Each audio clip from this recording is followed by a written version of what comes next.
وَلَقَدْ يَسَّرْنَا الْقُرْآنَ لِلذِّكْرِ فَهَلْ مِن مُّدَّكِرٍ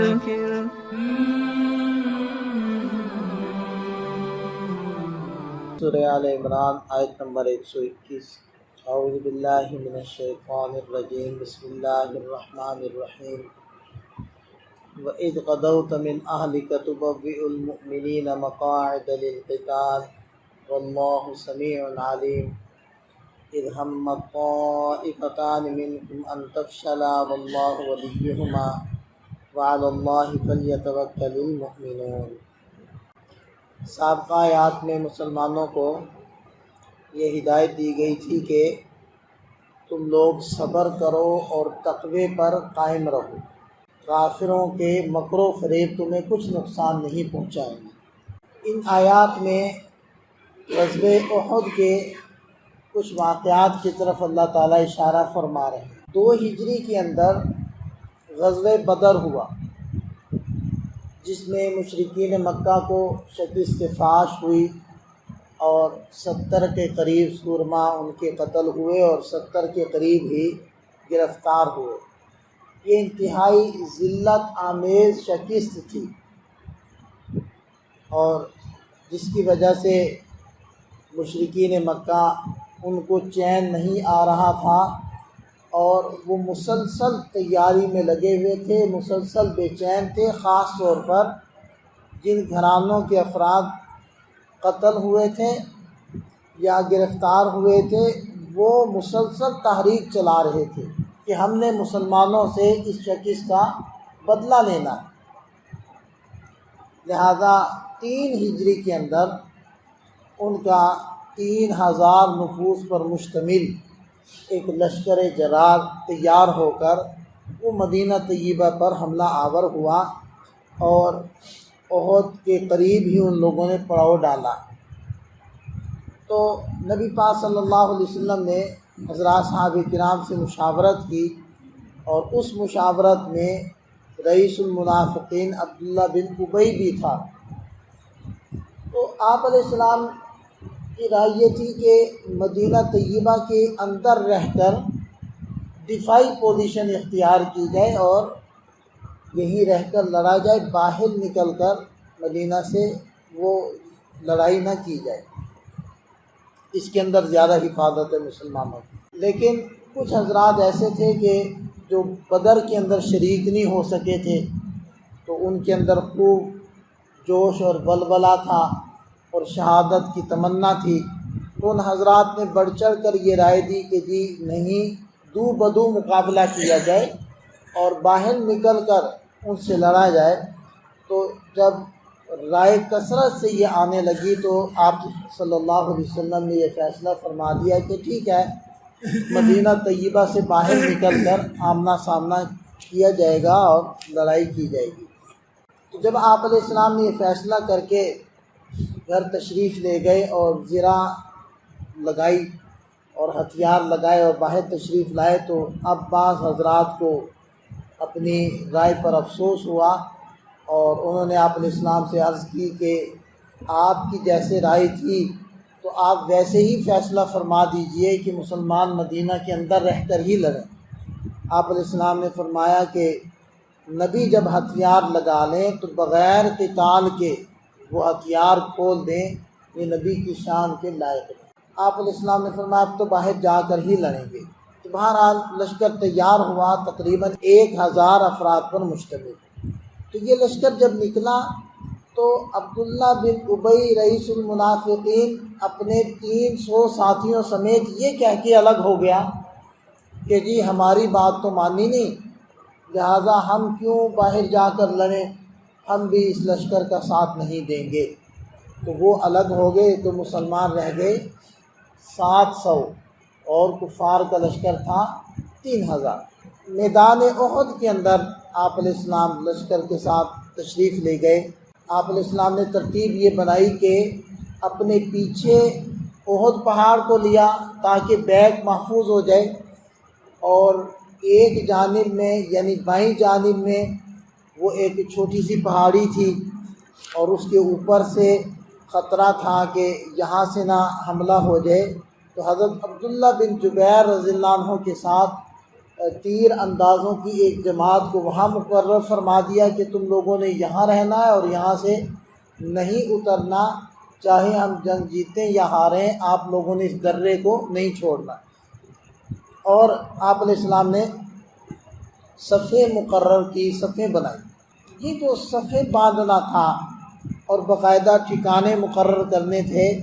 یہ عرب کے اندر اور خاص طور پر اس موجود معلوم دنیا کے اندر سب سے پہلے نبی پاک صلی اللہ علیہ وسلم نے یہ ترتیب بنائی۔ دنیا جنگ کی اس ترتیب کو جانتی نہیں تھی،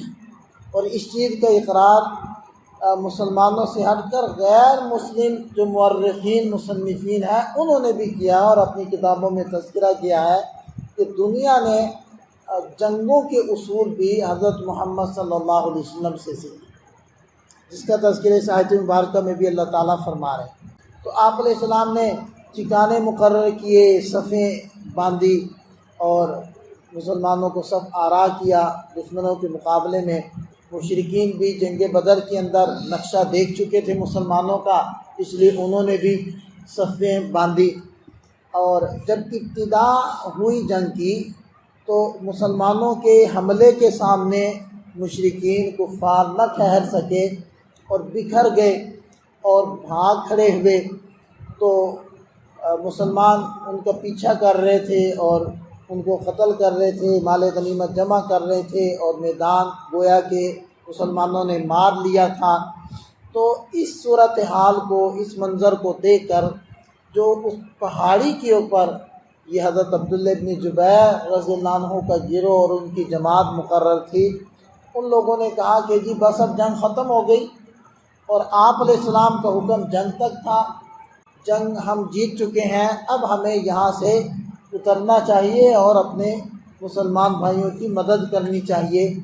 تو حضرت عبداللہ نے کہا کہ نہیں، ہمیں آپ علیہ السلام کے حکم کے مطابق یہیں ٹھہرنا چاہیے۔ تو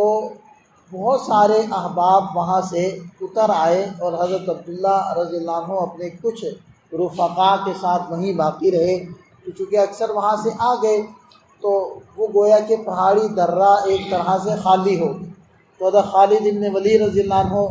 جو اس لشکر کی سپہ سالار تھے، یا ایک ٹکڑی کے سپہ سالار تھے، جب انہوں نے اس درے کو خالی دیکھا تو انہوں نے گھوم کر ایسے، یعنی کہ پسپا ہوئے تھے تو ادھر کو نکلے تھے، پیچھے کی جانب تو پہاڑ تھا، تو انہوں نے گھوم کر اس پہاڑی کے اوپر سے آ کر حملہ کیا۔ تو اب مسلمانوں کا تو سب کا رخ ادھر کو تھا، اور یہ بائیں جانب سے وہ جو گھوم کر آئے ہیں پہاڑی سے اتر کر، وہ پہاڑی چھوٹی سی ہے، اب بھی لوگ وہاں جاتے ہیں، حجاج یا معتمرین وہ اس کے اوپر چڑھ رہے ہوتے ہیں، اتر رہے ہوتے ہیں، وہ کوئی اتنی اونچی نہیں ہے، اگرچہ پہلے زیادہ اونچی تھی، اب کم ہو گئی ہے، لیکن بہرحال اس وقت بھی کوئی اتنی زیادہ اونچی نہیں تھی۔ تو اب اس طرح اب مسلمانوں کا سب کی توجہ اور رخ ادھر ہے، اور وہ جو مشرکین کا لشکر تھا وہ اس بائیں جانب سے وہ اتر کر حملہ آور ہوا، اور جو آگے کو بھاگ رہے تھے وہ بھی پیچھے کو مڑ گئے، تو دو جانب سے مسلمان کفار کے نرغے میں آ گئے، اور بہت سارے تو اپنی تلوار سے بھی شہید ہو گئے۔ تو یہ ایک بھگدڑ مچ گئی۔ اس بھگدڑ کے اندر بہت سارے صحابہ، بہت سارے حضرات 70 کے قریب وہ شہید ہوئے ہیں، اور ایک مرتبہ تو یہ خبر اڑ گئی کہ نبی پاک صلی اللہ علیہ وسلم بھی شہید ہوئے۔ جب یہ خبر اڑی ہے تو اس نے تو صحابہ کرام کے حوصلے پسپا کر دیے، ہمتیں ہار بیٹھے کہ اب کس کے لیے لڑنا اور اب کس کے لیے جینا۔ تو یہ حوصلے ہار بیٹھے، جبکہ آپ علیہ السلام کو تقریباً 11 صحابہ نے اپنے نرغے میں لیا ہوا تھا، اور گھیرے کے اندر آپ علیہ السلام کو لیا ہوا تھا،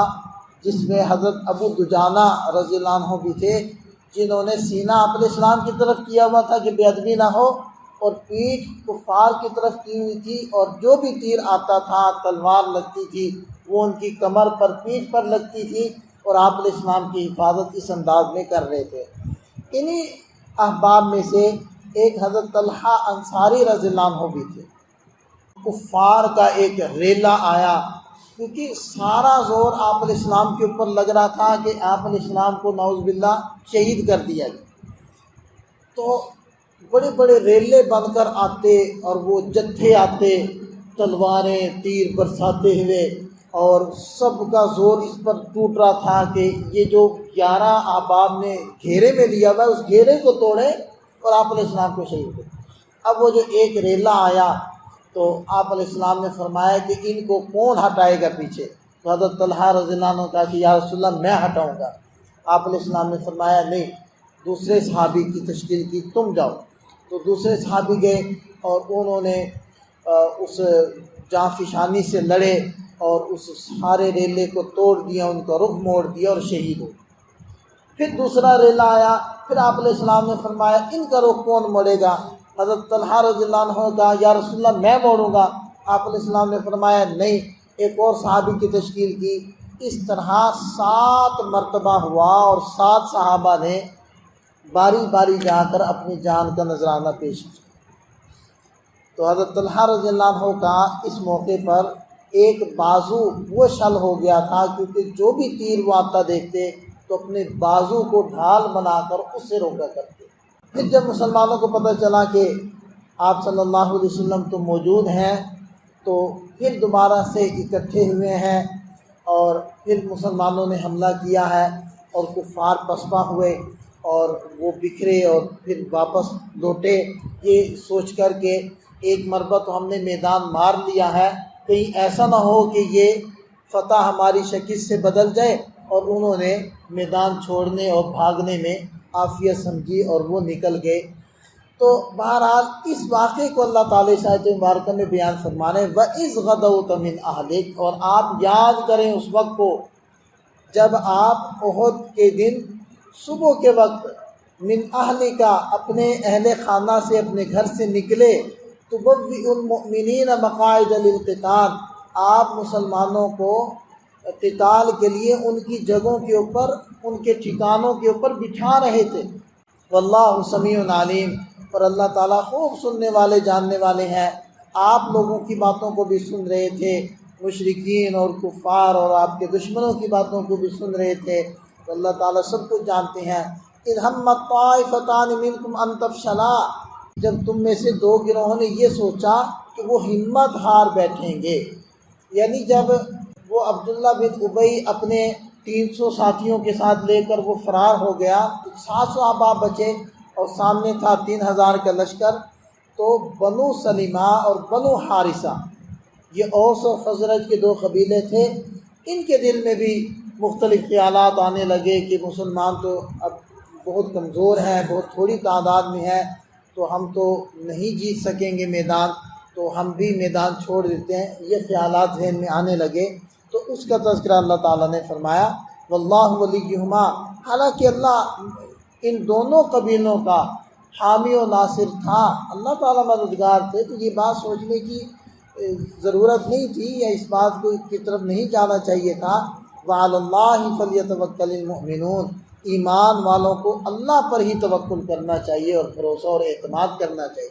توکل کا مفہوم پہلے بھی بارہا عرض کیا کہ توکل اسباب کے ترک کو نہیں کہتے، توکل جو اسباب موجود ہوں ان کو اختیار کر کے نگاہ اللہ کی طرف رکھنے کو کہتے ہیں۔ اب دیکھیں کہ یہ آیت مبارکہ وعلی اللہ فلیتوکل المؤمنون وہ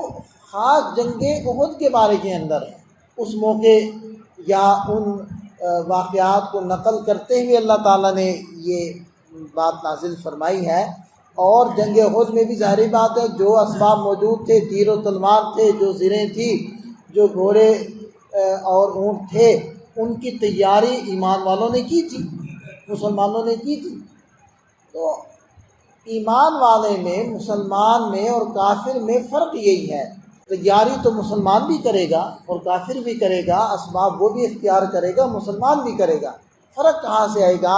کہ وہ اپنے اسباب، وہ اپنی تیر و تلوار، وہ اپنی توپ گولے پر اعتماد کرے گا، اور ایمان والا ان چیزوں پر اعتماد نہیں کرے گا بلکہ اللہ پر اعتماد کرے گا۔ تو اسی کا نام توکل ہے۔ اللہ تعالی ہمیں سمجھ عطا فرمائے، عمل کی توفیق عطا فرمائے۔